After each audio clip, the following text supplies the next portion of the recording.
Our next speaker is going to be candidate for Texas State Senate, District 25, Merrie Fox, who won the Democratic primary and is going to face incumbent Donna Campbell in November.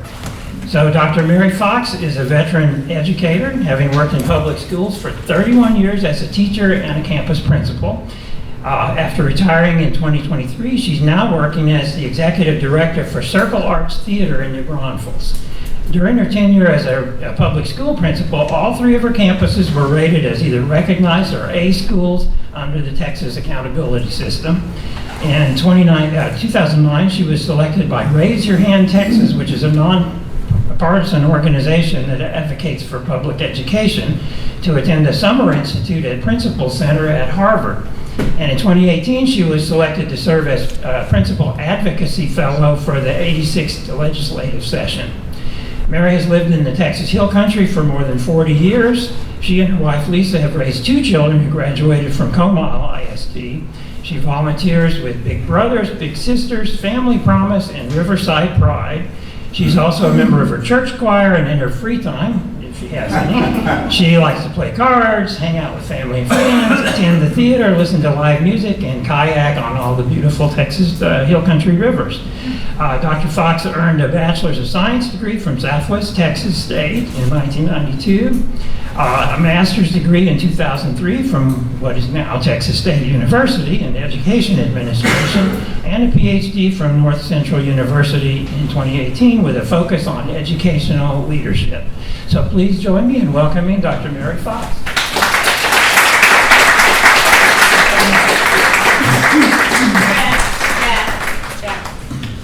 How many minutes? How many minutes? I think we're saying 10 minutes? Whatever it says on the agenda. I think it's 10 minutes. Okay, go 10. Okay. Whatever. So what's my sign, and how long will I have when you give it to me? You will have a minute when I give it to you. Perfect. Go over. I tend to do this. I'm not even looking at you, so I just keep talking. Wow, that was a great introduction.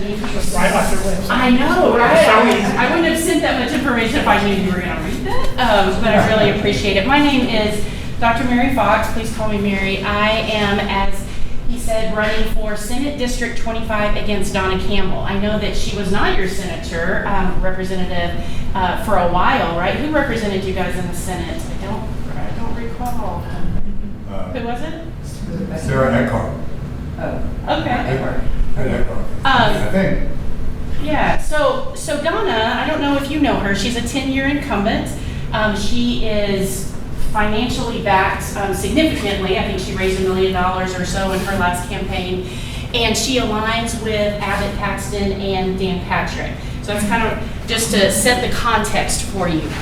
Donna and I have, well, I was going to say very little. We don't have anything in common. We do not agree on anything. Like as a principal, I always want to try to find that middle ground, right? That common ground. What can we agree on so that we can find solutions to serve our communities? There's not a thing. So this is what I believe in. I believe in public education. Public money has to stay in public schools. It's the foundation of our democracy. And with vouchers, and they are going to keep coming back because Abbott will not give up. He's being funded by some guy in Pennsylvania and others who want vouchers because it brings in, they've got vendors, and it's just, it's about everything except education and except children. I will never, ever support a voucher system. I believe in the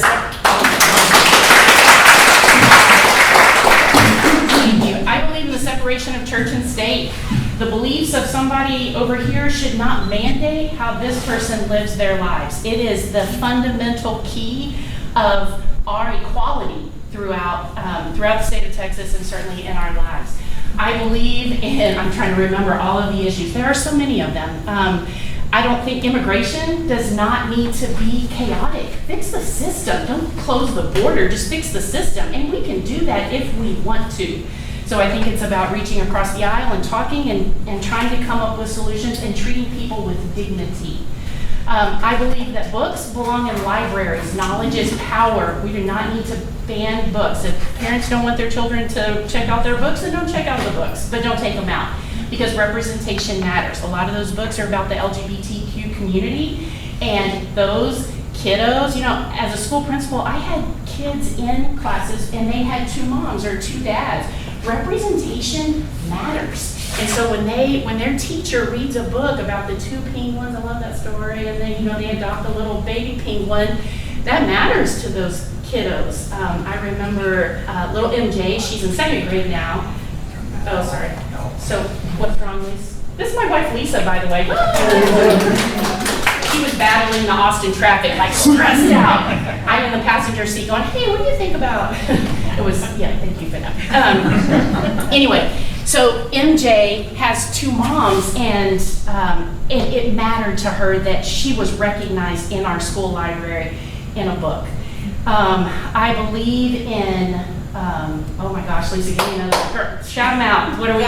Guns. Oh my gosh, I believe responsible gun ownership actually saves lives. I don't want to take anybody's guns. Have your guns. But we need to have processes and rules and systems in place so that the guns aren't in the wrong hands. And so that, I don't believe that we need to let everybody just carry a gun that's unlicensed and not trained and all of those things.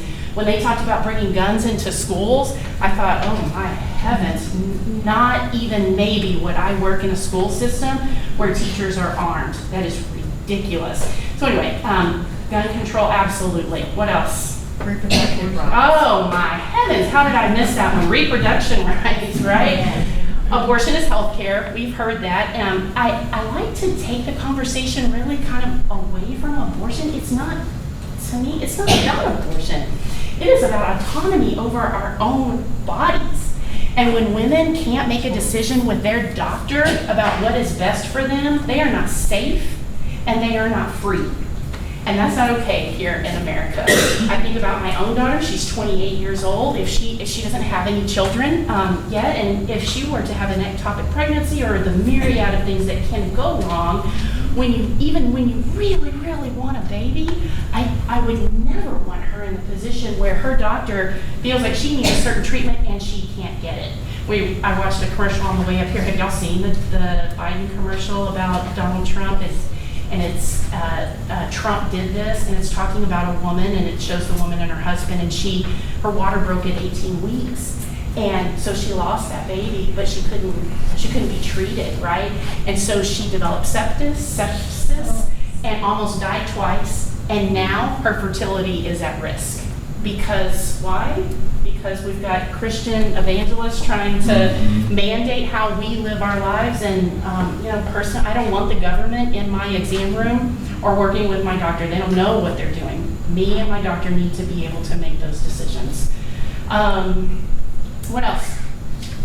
Climate change. Climate change, good Lord, that's scary. I have been working a lot with some groups out in the Hill Country Alliance, working at the with the Fitzhugh Stop the Concert venue, and all of it is about the environment and about water and how we conserve water and how, when the rivers are full, people tend to think we're fine, and it's not. Or when we have big rains, we're great. It's, even when the rivers are low, the rains will come and we'll be fine.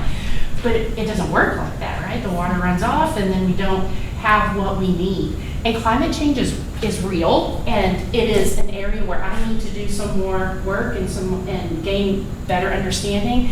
But I know that we have to address it because it's real and it's happening. So what world are we going to leave to our kiddos? What questions do you have for me?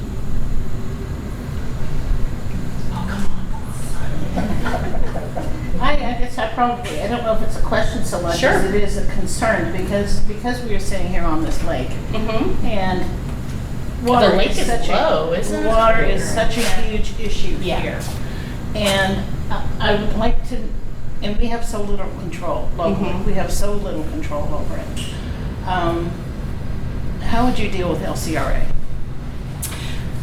Well, specifically, what I understand is that the legislature makes rules about how our local government deals with projects that are coming in, and they deal with the subdivisions that are going in. And so the legislature has to give control or autonomy, I guess, to those groups so that they can make the decisions that are best for their communities. I know that Donna Campbell takes a lot of money, gets a lot of money, a lot of funding from oil and gas and from these environmental groups not the environmental groups, the groups that want to come in and build and take the water away. So it's not friendly to that. But as far as dealing specifically with the LCRA, I would need to do more research on that. I appreciate you bringing that up. Yes, ma'am. Do you have a plan to address gerrymandering? A specific plan? Oh my gosh, Vicki, good one. You're right here to watch this. I laugh because this is one of the first times I've actually had a Q&A, and so I'm learning about what kinds of questions are going to be asked. I know that gerrymandering happens in my own district in 25. Like, you weren't in this district, and they took 25 west, and so now we have a lot of rural area. Maggie Ellis is in the room. Merrie Fox. She's fantastic. Anyway. So they have taken that. So I would oppose that. I need to learn more about how that works. Now, this is the deal. I am not a politician. I have never legislated. I have never passed a bill. I have worked on bills. 1 minute. I have worked on things to help in that legislative experience that I had with Richmond, Texas, specifically for education.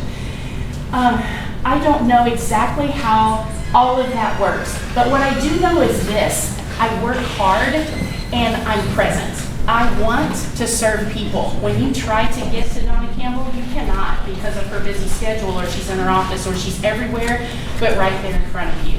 And so I know that it is the best thing about campaigning is meeting people and getting to know the issues and how I can best help them. One of the issues that came up not long ago were adoptees' rights, and about adult adoptees don't have access to their birth certificates, and what a detriment that is to them. I didn't know that, but you know what? Now I belong to AKA, the Adoptive Knowledge Affiliates, and I'm attending their meetings because that matters. And so part of all of this is I feel like I have the ability to, you are so distracted, sorry. With my experience as a school principal, I have the ability to build teams, to build collaborative teams, and to understand the issues and talk to people. What can we do to help? What can we do to help? Thank you. Go to my website, please, www.merriefox.org. And I've got more information on there about the issues. I've got my donate, and we are working on gathering volunteers. Again, I've never done this before. It's been like drinking from a fire hose, but I'm working on it. I really, really, really appreciate being able to be here. Yes, sir. Hi, thank you for being here. My name is Paul Roberts. Nice to meet you. Nice to meet you. You're doing a great job. Oh, thank you. Sorry. I want to preface my question first, if I may. Please. We have in statute, section 211.006 and .007 of the property code, we have, the state simply says, okay, it's two very important matters. It's about the noticing for a zoning change. And it just says who can be counted in a calculation that will determine how many votes are needed on a city council to approve that zoning change. Zoning is very important because that's what controls density in different municipalities throughout the whole of Texas, okay? In one section, 211.006, what it stipulates is that everybody within 200 feet of a parcel that is the subject of a zoning change is to receive a notification, and that if more than 20% of the area of the parcel or the lots oppose the application, then it is to require a supermajority on the city council to approve the application. Okay. There's a bit of a contradiction though. In 211.007, it states that the cities only have to notice to those on the municipal tax roll. The municipal tax roll does not always extend into that 200 feet, because that 200 feet can extend into the county or the ETJ. Mm-hmm. My question for you is, if you were elected, would you be willing to sponsor a bill to clarify the language so that everybody within 200 feet could be counted in that calculation. The benefit of counting everybody in the calculation is that in doing so, you raise the bar for the developers. Better answer the question, just ask the question. It Falls raises, on our city council. it raises the bar for developers and makes it a little bit more difficult, thus helping to ensure that you have a product that's more compatible with the surrounding area and the comprehensive plans and future land use map. Thank you for all of that information. Yes, That was a lot. This is what I can promise you, that and I want to take your name and your email address and your phone number today.